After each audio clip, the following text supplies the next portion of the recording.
विधानसभा चुनाव के लिए जारी वोटिंग पर नेशनल कॉन्फ्रेंस के नेता उमर अब्दुल्ला ने खुशी जताई। उमर अब्दुल्ला ने कहा है कि हमें 10 साल से इस दिन का इंतजार था। नेशनल कॉन्फ्रेंस एक कार्डर बेस्ड पार्टी है, हर जगह हमारे लोग हैं और जितने वोट पड़ेंगे उतना अच्छा है, जमहूरियत के लिए अच्छा है, नेशनल कॉन्फ्रेंस के लिए अच्छा है। फ़िलहाल जो मैंने अपने साथियों से मौके पे बात की, भारी तादाद में नेशनल कॉन्फ्रेंस को वोट पड़ रहे हैं हर इलाके से और हम कामयाबी की उम्मीद लगाए बैठे हैं। अब 10 साल से हम इस दिन का इंतज़ार करते आए।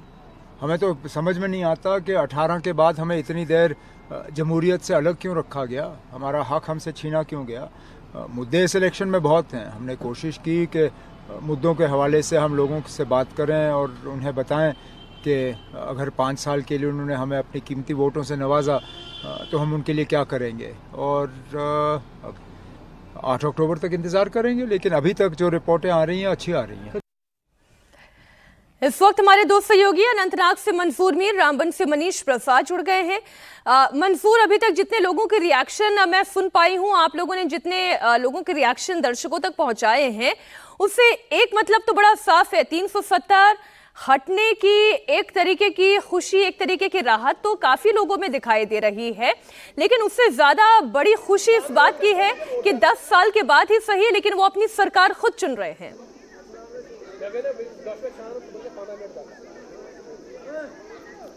बिल्कुल मीनाक्षी, 10 सालों के बाद जम्मू कश्मीर में ये विधानसभा के चुनाव हो रहे हैं।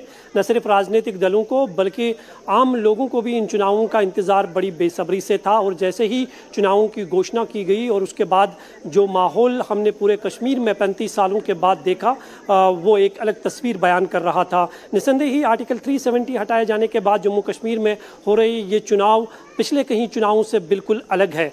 खास बात यह है कि एक तो लोग बढ़ चढ़ कर इन चुनावों में हिस्सा ले रहे हैं और दूसरी बात यह है कि इस बार न सिर्फ नेशनल कॉन्फ्रेंस, बीजेपी और पीडीपी जैसी पार्टियां मैदान में अपनी किस्मत आजमा रहे हैं, बल्कि करीबन पहले फेज़ में 90 से ज़्यादा निर्दलीय विधायक जो है वो अपनी किस्मत आजमा रहे हैं, जिनमें जमात-ए इस्लामी के पूर्व मेंबर्स भी शामिल हैं। जो जमात-ए इस्लामी के मेंबर्स पिछले 35 सालों से चुनाव बहिष्कार की कॉल देते थे, आज वो खुद चुनावी इस दंगल में जो है शामिल हो चुके हैं और ये महसूस करने लगे हैं कि लोकतंत्र से ही सारे मसले जो है वो हल हो सकते हैं और लोगों को ये मैसेज दे रहे हैं कि लोग वोट का इस्तेमाल करें और अपने नुमाइंदे को चुने। तो ये अपने आप में एक बदलती हुई तस्वीर जो है कश्मीर में देखने को मिल रही है। लोकसभा चुनावों में आप रहे हमारे साथ। मनीष, आपके पीछे भी मैं बड़ी लंबी कतार देख पा रही हूँ और बहुत से युवा भी इसमें दिखाई दे रहे हैं। आप कोशिश करके देखें, अगर वो बात करना चाहें, अपनी राय दर्शकों के साथ साझा करना चाहें।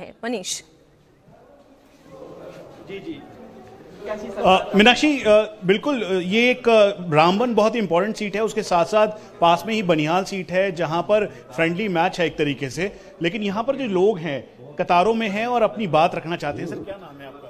जगदीश सिंह बाली सर मेरा नाम है। आर्टिकल 370, टेररिज्म या देश हित या फिर यहाँ स्थानीय मुद्दे, किन मुद्दों के आधार पर आप आए हैं वोट देने के लिए? सर, बहुत से मुद्दे हैं। सबसे बड़ी बात है कि 10 साल के बाद जो है रामबन में इलेक्शन होने जा रहा है JNK में, तो इसके लिए हम जो है अपना वोट कास्ट करने के लिए आए, अपना रिप्रेजेंटेटिव चुनने के लिए आए हैं। तो एक डेमोक्रेटिक तरीके से अपना रिप्रेजेंटेटिव चुनेंगे जो रामबन की बात रखेगा, बेसिक मुद्दों को जो है लाएगा, पब्लिक डोमेन में रखेगा। सर,